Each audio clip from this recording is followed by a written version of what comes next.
Gila ya, sekarang hujan bentar aja bisa bikin banjir ekstrim. Emang nggak bisa ya ilmuwan ngeramal hujan ekstrim tuh bakal terjadi sesering apa? Bisa nggak sih? Pakai aja distribusi normal kayak kita pelajari kelas kemarin.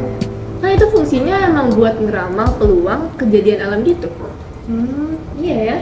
Akan kita bahas konsep dasar distribusi normal. Let's go! Nah, hal pertama yang perlu kita bahas itu yang pasti pengertiannya. Apa sih distribusi normal?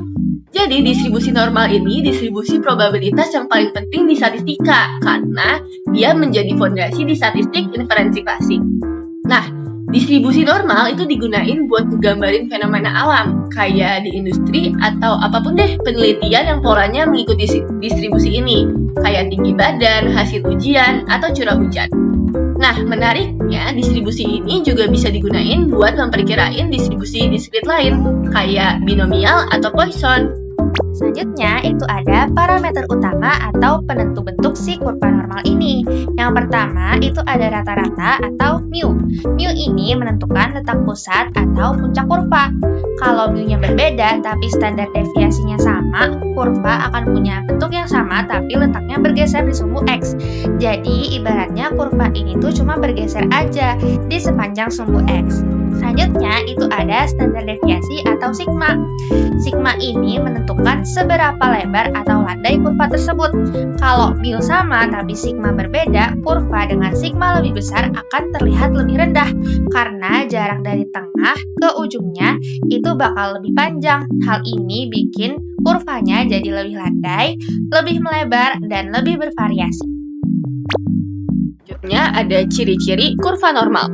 Kayak yang kita bisa lihat dari tadi, bentuk kurva normal ini tuh kayak lonceng ya. Jadi dia sering disebut sebagai kurva lonceng. Selanjutnya, variabel randomnya ada dari selang min hingga sampai hingga. Jadi titik di ujung kiri ini min hingga dan titik di ujung kanannya itu hingga. Nah, luas total di bawah kurva normal itu 1. Jadi, luas daerah biru ini itu 1 totalnya yang melambangkan total peluang. Selanjutnya itu ada distribusi normal baku atau Z. Kayak yang kita tahu, di setiap data itu kan pasti punya mu dan sigma yang berbeda-beda. Sama kayak kasus hujan ekstrim tadi, di setiap kota itu kan pasti punya curah hujan yang berbeda-beda juga. Nah, makanya diciptakanlah distribusi normal baku sebagai standarnya. Karakteristik dari distribusi normal baku ini adalah mu-nya dibikin jadi 0 dan standar deviasinya dibikin jadi 1. Jadi di sini mu-nya itu dibikin 0 dan standar deviasinya itu dibikin jadi 1. Selanjutnya, variabel Z-nya ini dinotasikan dengan huruf Z kecil. Dengan rumus Z kecil itu sendiri adalah X min mu dibagi sigma. Sekarang kita masuk ke poin utamanya atau cara menghitung peluangnya. Sebenarnya kita bisa pakai cara integral, tapi yang pasti rumit dan makan waktu banget dong. Makanya kita bisa pakai tabel distribusi normal atau tabel Z aja. Tabel Z yang ini nunjukin luas daerah dari ujung kiri sampai ke titik Z tertentu, atau peluang daerah kurang dari. Nah, kalau kita mau ngitung peluang lebih dari, kita bisa pakai hitung aja 1 dikurang daerah sebelah kirinya atau nilai yang di tabel. Nah, selamat deh, sekarang kamu udah ngerti konsep dasarnya. Biar lebih paham, yuk kita coba kerjain studi kasus tadi. Oke, sekarang kita balik lagi nih ke studi kasus yang dibahas di awal. Gimana sih cara memperkirakan peluang hujan ekstrim di kota besar berdasarkan distribusi curah hujan historis dan perubahan iklim?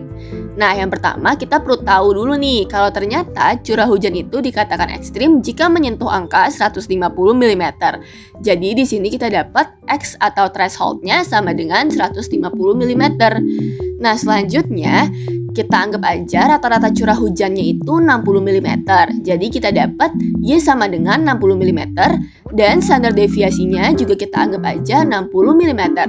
Nah, balik lagi kayak tadi udah jelasin kalau curah hujan ekstrim itu kan di setiap kota beda-beda ya. Jadi harus kita standarisasi dulu pakai rumus Z sama dengan X dikurang mu per sigma.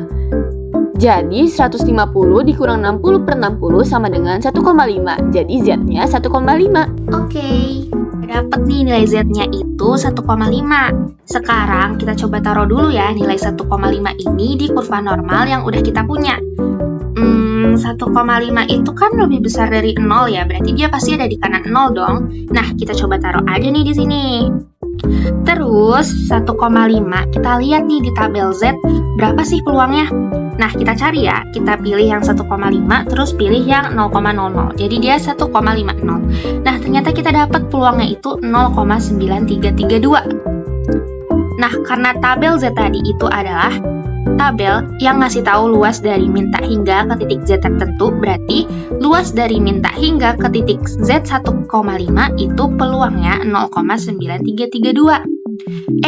Tapi tadi kan kita mau cari yang peluang X lebih besar dari 150 ya, atau peluang Z lebih besar dari 1,5. Nah, gimana sih cara nyarinya?